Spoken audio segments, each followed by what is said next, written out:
अस्सलाम वालेकुम दोस्तों। आज की मेरी वीडियो किसी मौजू के ऊपर नहीं है बल्कि एक सोच के ऊपर है। दोस्तों ज़रा सोचिए, शैतान अल्लाह ताला की इतनी इबादत करता था कि दुनिया की कोई भी ऐसी जगह नहीं जहां उसने सजदा ना किया हो, मगर अल्लाह पाक ने जब उसे हज़रत आदम अलैहिस्सलाम को सजदा करने का हुक्म किया तो शैतान ने इनकार कर दिया।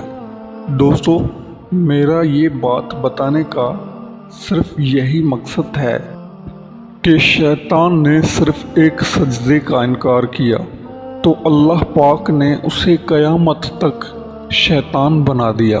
दोस्तों ज़रा सोचिए कि हम कितने सजदों के इनकारी हैं, कितनी नमाजें लापरवाही में हमने छोड़ दी हैं। दोस्तों हम फारिग बैठे रहते हैं, आज़ान आती है, हय्या अलस्सलाह हय्या अलस्सलाह। दोस्तों हम ऐसे सुन के ऐसे इग्नोर कर देते हैं जैसे हमने कुछ सुना ही नहीं।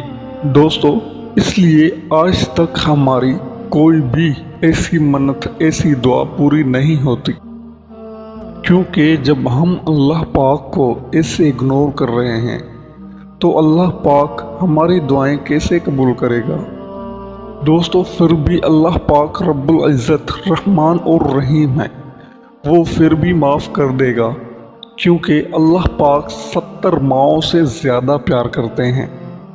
तो दोस्तों आइए आज से हम ये ताउन करें कि जो ज़िंदगी गुजारी सो गुजारी, उसके लिए हम माफ़ी मांगते हैं, लेकिन आइंदा ऐसी कोई भी आज़ान इग्नोर नहीं करेंगे और कोई भी सजदा ऐसे नहीं छोड़ेंगे।